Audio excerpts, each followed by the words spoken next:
किन लोगों को इससे फ़ायदा पहुंचा? क्या उत्तर प्रदेश के छात्रों का ट्रेन लेट हो रहा था इसलिए जो है कि परीक्षा का समय बढ़ाया गया?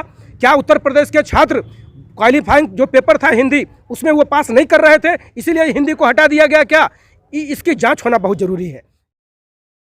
भाकपा माले के 2 सदस्यों वाली प्रतिनिधि मंडल ने शुक्रवार को जिलाधिकारी से मिलकर 6 सूत्री मांग पत्र मुख्यमंत्री के नाम सौंपा। प्रतिनिधि मंडल में भाकपा माले के राज्य कमेटी सदस्य नगर सचिव सूरज कुमार सिंह और माले नेता शाहनवाज हुसैन शामिल थे।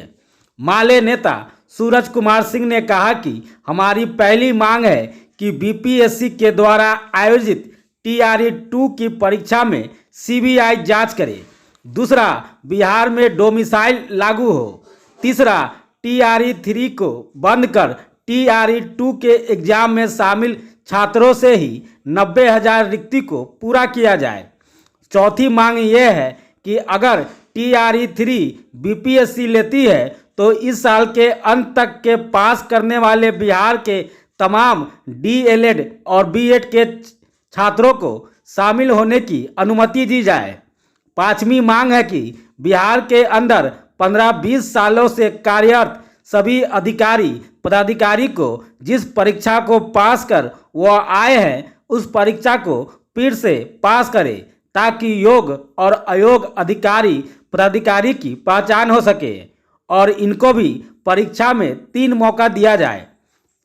आखिरी और छठा मांग है कि बिना टेंडर प्रक्रिया के बिहार के स्कूलों में किए गए फैब्रिकेशन काम, कॉपी प्रश्न पत्र छपाई एवं बिहार के शिक्षकों को होटल और रिसोर्ट में ट्रेनिंग के नाम पर हुए भुगतान की अविलंब निगरानी से जांच हो।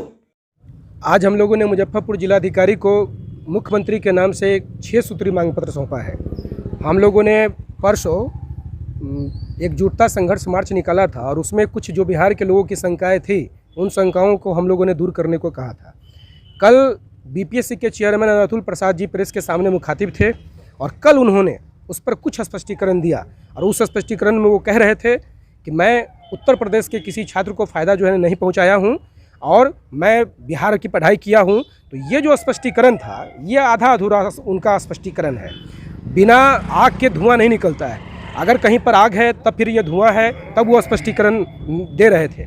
आज हम लोगों ने मुख्यमंत्री के नाम से 6 सूत्री मांग पत्र जो दिया है उसमें सबसे जो पहला जो सवाल हम लोगों ने मांग जो उठाया है कि TRE 2 जो बीपीएससी ने लिया उस TRE 2 की परीक्षा की संपूर्ण CBI से जांच होनी चाहिए। वो जांच इसलिए कि एग्ज़ाम के दिन, ठीक एग्ज़ाम के दिन 2 घंटे एग्ज़ाम के टाइम को बढ़ा दिया गया, 2 घंटे लेट से एग्ज़ाम को शुरू किया गया।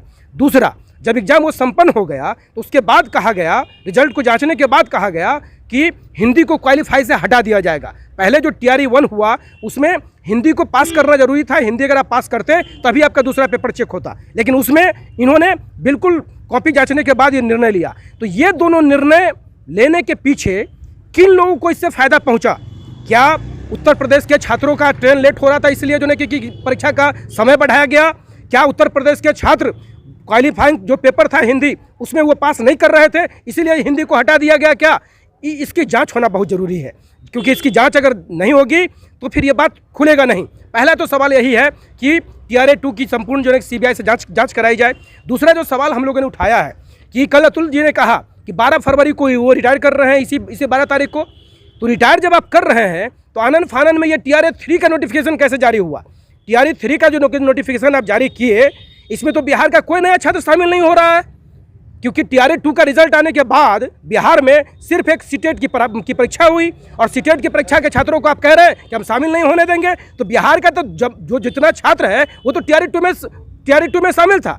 तो जब TRE 2 में जब शामिल हुआ है, जब रिजल्ट आपके पास है तो उसी में से आप 90,000 छात्रों को ले लीजिए और बहाली पूरा करिए। लेकिन चूंकि आपको इस एग्जाम में उत्तर प्रदेश के छात्रों को शामिल करवाना है, क्योंकि बिहार का कोई छात्र तो कैपेबल ही नहीं है उसमें, तो उत्तर प्रदेश के छात्रों को आपको शामिल करवाना है तो आपने नोटिफिकेशन निकाल दिया और आप कह रहे हैं कि 90,000 जो की रिक्ति पर हम फिर से मतलब फॉर्म लेंगे और फिर से उसका एग्जाम होगा। इसलिए हम लोगों ने कहा इसमें मुख्यमंत्री जी से कि TRE 3 जो है, इस TRE 3 के रिक्ति को आप TRE 2 में जो पास आउट लड़के हैं आप वहाँ से लीजिए। ये इसलिए नहीं कर रहे हैं चूँकि देख रहे हैं कि इसमें जो टियर 2 से अगर हम छात्रों को छाटेंगे तो इसमें ज़्यादा उत्तर प्रदेश के छात्र नहीं आ पा रहे हैं, इसलिए इन्होंने नोटिफिकेशन जारी कर दिया। चौथा और महत्वपूर्ण सवाल कि बिहार में डोमिसाइल क्यों नहीं लागू है। बिहार बड़ा जो है कि जो बेरोजगारों का जो है कि राज्य है, प्रदेश है। यहाँ के लोग जीवन यापन के लिए लगातार ट्रेनों में भर भर कर जो है अमृतसर, गुजरात और दूसरे जगहों पर जाते हैं। जब नौकरी की बारी आई तो फिर अब डोमिसाइल आप लागू नहीं किए, यहाँ पे दूसरे राज्यों के छात्र आके नौकरी ले रहे हैं। ये डोमिसाइल को लागू करने की बात है। और पाँचवा जो सवाल है, पाँचवा सवाल है कि टियर 3 अगर आप ले ही रहे हैं, अगर आपको लेना ही है टियर 3, तो बिहार के विभिन्न कॉलेजों में पढ़ाई कर रहे हैं डीएलएड और बीएड के जो फाइनल ईयर के जो छात्र हैं, जिनका एग्जाम दिसंबर तक भी अगर संभावित होना है, तो उन तमाम छात्रों को आप शामिल होने का अनुमति दीजिए, तब तो वो नया शामिल होंगे ना। ये तो आप उनको अनुमति दीजिए। और सबसे अंतिम और छठा जो मांग है, वो मांग ये है कि आप तमाम लोग जानते हैं कि बिहार में जब से पाठक जी आए और बिहार के अंदर में एक काम चल रहा है, स्कूलों में फैब्रिकेशन वर्क हो रहा है। फैब्रिकेशन वर्क क्या है? टीन का जो है कि क्लासरूम बनाया जा रहा है। 5,80,000 रुपया उसका जो है प्रस्तावित एस्टिमेट है। बिना टेंडर के, बिना किसी जो है कि निविदा प्रक्रिया के ये बिहार के अंदर में तमाम स्कूलों में इस तरीके का जो है कि ये कंस्ट्रक्शन जो शुरू किया गया है। इसमें करोड़ों रुपया का गोरख धंधा है ये। और इसके साथ साथ प्रश्न पत्र जो छप रहे हैं, कॉपी जो छापी जा रही है, और पहली बार बिहार के शिक्षकों को ट्रेनिंग जो है वो बोध गया कि रिसोर्ट में कराया जा रहा है, गया के बड़े बड़े होटलों में करवाया जा रहा है। तो इस रिसोर्ट को, होटल को कितना भुगतान बिहार सरकार कर रही है, ये बात सार्वजनिक होना चाहिए और सरकार को इस बात को बतलाना चाहिए कि ये पैसे किन होटलों को दिया जा रहा है, कौन उसके मालिक है, और उसके साथ इन अधिकारियों के क्या संबंध है, इसकी जांच निगरानी से होनी चाहिए। इस 6 सूत्री सवाल को लेकर आज हम लोगों ने यह ज्ञापन जिलाधिकारी महोदय को सौंपा है। सूरज कुमार सिंह, भाकपा माले नगर सचिव।